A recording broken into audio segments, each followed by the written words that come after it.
രജൌറിയിൽ നിന്ന് ബാലഗോപാൽ ഉണ്ട്. രാജ്കുമാർ ഥാപ്പയുടെ മൃതദേഹം വീട്ടിലേക്ക് എത്തിച്ചിരിക്കുകയാണ്. പാകിസ്ഥാൻ സിവിലിയന്മാർക്ക് നേരെ നടത്തുന്ന നൃശംസതയുടെ ഉദാഹരണമാണ് ഇന്ത്യൻ ഉദ്യോഗസ്ഥനായ രാജ്കുമാർ ഥാപ്പ.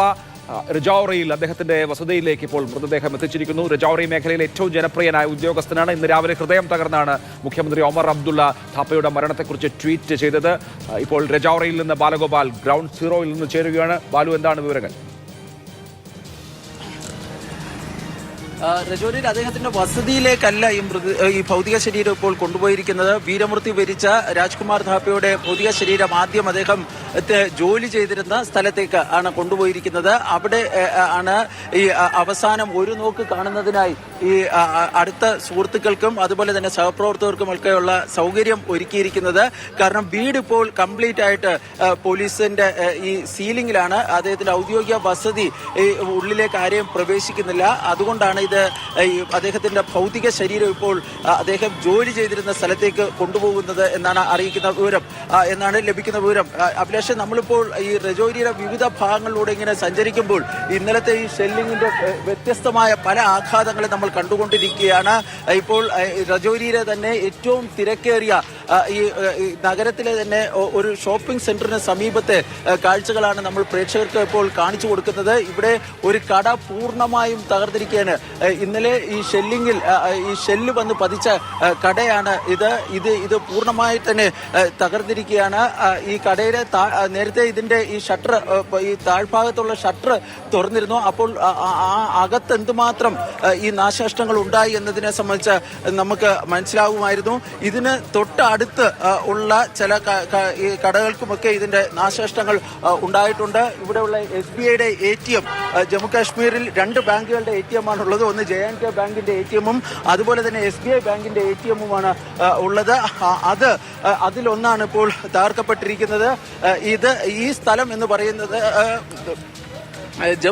ഈ രജൌരിയിലെ ഏറ്റവും പ്രധാനപ്പെട്ട വാണിജ്യ കേന്ദ്രങ്ങളിലോ ഒന്നാണിത്.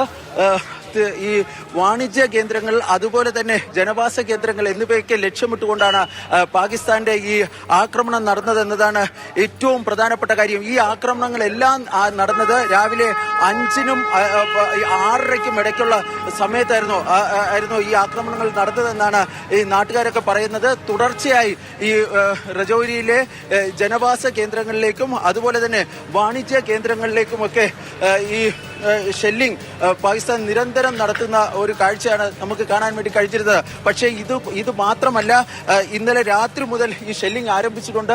ഇപ്പോൾ ഈ പല പോലീസ് ഉദ്യോഗസ്ഥരും, അതായത് ഇങ്ങനത്തുള്ള സ്ഥലങ്ങളിൽ നമ്മൾ പോകുമ്പോൾ ഈ പോലീസ് ഉദ്യോഗസ്ഥരും അതുപോലെ തന്നെ ഈ സൈനികരുമായിട്ടൊക്കെ സംസാരിക്കുമ്പോൾ അവർ പറയുന്നത് നിയന്ത്രണ രേഖയ്ക്ക് സമീപത്തുള്ള ഗ്രാമങ്ങളിലുമൊക്കെ വലിയ തോതിലുള്ള നാശനഷ്ടം ഇവർ ഉണ്ടാക്കിയിരിക്കുന്നു എന്നതാണ്. പാക് സൈന്യം ഇതിൽ ഇന്ത്യയെ സമ്മർദ്ദത്തിലാഴ്ത്തുന്നതിന്റെ ഭാഗമായിട്ടാണ് ഇങ്ങനെ ഈ ജനവാസ കേന്ദ്രങ്ങളിലേക്ക് ജനങ്ങൾക്ക് നേരെ, സാധാരണക്കാരായ ജനങ്ങൾക്ക് നേരെ ഈ ഇത്തരം ആക്രമണങ്ങൾ അഴിച്ചുവിടുന്നതെന്നാണ് ഈ പൊതുവെ നാട്ടുകാരും അതുപോലെ തന്നെ ഈ ഉദ്യോഗസ്ഥരും മറ്റും പറയുന്നത്. കാരണം ഈ നാട്ടുകാർക്കെതിരെ ഇങ്ങനെ ആക്രമണങ്ങൾ ഉണ്ടാകുമ്പോൾ ഒരുപക്ഷെ നാട്ടുകാരിടയിൽ നിന്ന് ഏതെങ്കിലും തരത്തിലുള്ള പ്രതിഷേധമൊക്കെ ഉണ്ടാകുമെന്നുള്ള ഒരു കണക്കുകൂട്ടൽ അവർക്കുണ്ടായിരിക്കാം. അതുകൊണ്ടാണ് തത്വദീക്ഷിതയില്ലാതെ യാതൊരു തരത്തിലുള്ള അന്താരാഷ്ട്ര നിയമങ്ങളെല്ലാം ലംഘിച്ചുകൊണ്ട് പാകിസ്ഥാൻ ഇത്തരം ഈ കാടത്തരപരമായ നടപടികൾ ചെയ്യുന്നത്.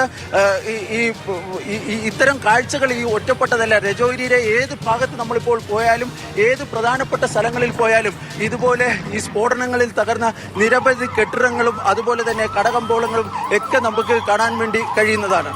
രജൌരിയിലെ പ്രധാനപ്പെട്ട ഷോപ്പിംഗ് കോംപ്ലക്സ് ആണ് ഈ കാണുന്നത്. സാധാരണ ജനങ്ങൾക്ക് നേരെ പാകിസ്ഥാൻ നടത്തുന്ന നൃശംസമായ കയ്യേറ്റത്തിന്റെ ഉദാഹരണമാണ് അത് എല്ലായിടത്തും.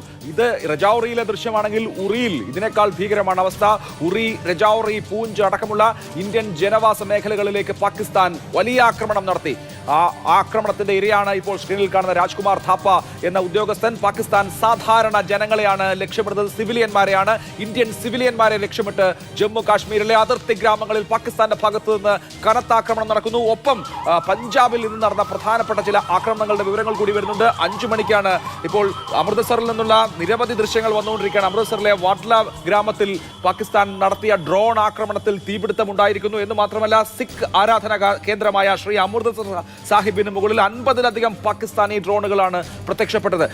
സിഖ് ആരാധനാ കേന്ദ്രങ്ങൾ, ഗുരുദ്വാരകൾ പാകിസ്ഥാൻ നിരന്തരമായി ലക്ഷ്യം വെച്ചുകൊണ്ടിരിക്കുകയാണ്. ഇന്നലെ ഇന്ത്യ വാർത്താ സമ്മേളനത്തിൽ വിദേശകാര്യ സെക്രട്ടറി വിക്രം മിശ്രി അത് പറയുകയും ചെയ്തിരുന്നു. പൂഞ്ചിലെ ഗുരുദ്വാര തകർത്തു, അതുപോലെ തന്നെ അമൃത്സറിലെ സുവർണ ക്ഷേത്രത്തിന് നേരെ ആക്രമണ ശ്രമം നടത്തി. ഇപ്പോൾ അമൃത്സർ സാഹിബിന് നേരെ ആക്രമണത്തിന് ശ്രമമുണ്ടായി. അതിന് ആ ആരാധനാലയത്തിന് മുകളിലൂടെ ഡ്രോണുകൾ പറന്നതായി അവിടെ നിന്ന് റിപ്പോർട്ടുകൾ വരുന്നുണ്ട്. നങ്കണ സാഹിബ് ഇന്ത്യ ആക്രമിക്കാൻ ശ്രമിച്ചതായ ഒരു വ്യാജ പ്രചാരണം പാകിസ്ഥാൻ നടത്തുന്നുമുണ്ട്. സിഖ് കമ്മ്യൂണിറ്റിയെ ലക്ഷ്യമിട്ടുകൂടി പാകിസ്ഥാൻ ടാർഗറ്റഡ് അറ്റാക്കുകൾ നടത്തുകയാണെന്ന് അമൃത്സറിൽ നിന്നുള്ള വിവരങ്ങളും റിപ്പോർട്ടുകളും ദൃശ്യങ്ങളും പറയുന്നു. ഇപ്പോൾ രജൌറിയിൽ നിന്ന് ഗുരുദാസ്പൂരിൽ, പഞ്ചാബിലെ ഗുരുദാസ്പൂരിൽ കനത്ത ഷെല്ലിംഗ് നടന്നതിന്റെ ദൃശ്യങ്ങളാണ് നേരത്തെ കാണിച്ചത്. അപ്പോൾ ഹരിയാനയിലെ സിർസ, പഞ്ചാബിലെ അമൃത്സർ, അതുപോലെ തന്നെ ഗുരുദാസ്പൂർ, വിവിധ ഇന്ത്യൻ നഗരങ്ങളിലേക്ക് പാകിസ്ഥാന്റെ ഭാഗത്തു നിന്ന് സിവിലിയന്മാരെ ലക്ഷ്യമിട്ട് ആക്രമണങ്ങൾ നടക്കുകയാണ്. രജൌറി ടൗണിൽ ഗ്രൗണ്ട് സീറോയിൽ ബാലഗോപാലുണ്ട്. രജൌറിയിലാണ് രാജ്കുമാർ ഥാപ്പ എന്ന ഇന്ത്യൻ ഉദ്യോഗസ്ഥൻ പാകിസ്ഥാന്റെ ആക്രമണത്തിൽ കൊല്ലപ്പെടുകയും ചെയ്തത്. അവിടെ രജൌറിയിലെ ഷോപ്പിംഗ് കോംപ്ലക്സുകൾ അടക്കം തകർന്നു കിടക്കുകയാണ്. ജനവാസ മേഖലകളിലേക്കാണ് ഇന്ത്യ പാകിസ്ഥാന്റെ എയർ ബേസുകളും അതുപോലെ തന്നെ മിലിറ്ററി ബേസുകളും ലക്ഷ്യം വെച്ചപ്പോൾ പാകിസ്ഥാൻ സാധാരണ ജനങ്ങളെയാണ് ലക്ഷ്യം വെക്കുന്നത്. രജൌറിയിൽ നിന്നുള്ള ഹൃദയഭേദകമായ കാഴ്ചകളാണ് ഗ്രൗണ്ട് സീറോയിൽ നിന്ന് പ്രേക്ഷകർ തത്സമയം കാണുന്നത്. ഇന്നത്തെ ഏറ്റവും വേദനിപ്പിക്കുന്ന കാഴ്ച അത് രാജ്കുമാർ ഥാപ്പ തന്നെയാണ്. ഇന്നലെ രാത്രി വരെ അദ്ദേഹം ഈ ഇന്ത്യ പാകിസ്ഥാൻ സംഘർഷവുമായി ബന്ധപ്പെട്ട് ജോലി ചെയ്തു വരികയായിരുന്നു. ഡെപ്യൂട്ടി മുഖ്യമന്ത്രിക്കൊപ്പമാണ് അദ്ദേഹത്തിന്റെ ജോലി. അത് കഴിഞ്ഞ് വീട്ടിലേക്ക് പോയി രാത്രി ഉറങ്ങിക്കിടക്കുന്ന സമയത്താണ് പാകിസ്ഥാന്റെ ഷെല്ലാക്രമണത്തിൽ അദ്ദേഹത്തിന്റെ ജീവൻ നഷ്ടമായത്. ഏറെ വേദനിപ്പിക്കുന്ന കാഴ്ച ഇന്ന് വന്നത് അതാണ്.